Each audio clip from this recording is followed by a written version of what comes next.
কালকে সন্ধ্যাবেলায় বাজারে গেছিলাম হাতে ব্যাগ নিয়ে। এই পুকুর পাড়টায় যখনই যাই না, এত মনটা খুশি হয়ে যায় কি বলবো। কারণ এই পুকুর পাড়টাতে এত সুন্দর হাওয়া দেয়, মনে হয় কি এখানে বসে থাকি। যাই হোক, মাঝে মাঝে আপনাদের সঙ্গে দেখেন তো আমি এখানে বসে ভিডিও করি, সেগুলো শেয়ার করি।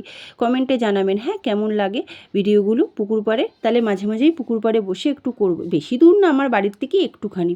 যাই হোক, সবজি বাজারে গেছিলাম, কিছু কিছু সবজি নিলাম, মাছ নিলাম। মাছের মধ্যে সবথেকে ভালো এই যে লোটে মাছটা না খুব ভালো ছিল, ওই জন্য লোটে মাছ নিলাম। যেহেতু আমার তো খুবই প্রিয় লোটে মাছের, কার কার লোটে মাছ প্রিয় তারাও কমেন্ট করবেন। লোটে মাছ নিলাম আর রুই মাছ নিলাম।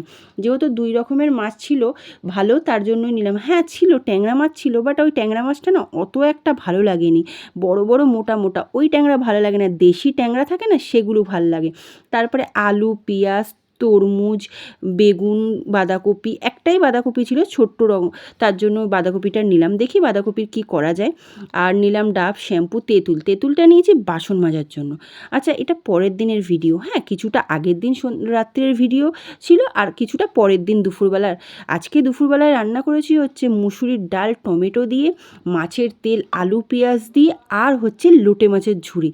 যেটাই হচ্ছে মানে খুব খুব সুন্দর লাগে। লোটে মাছের ঝুড়ি তো মানে অপরূপ সুন্দর। কার কার লোটে মাছের ঝুড়ি ভালো লাগে তারাও কমেন্ট করবেন। ডাল, মাছের তেল, লোটে মাছের ঝুড়ি, আবার কি দুপুরের খাবারটা সুপার।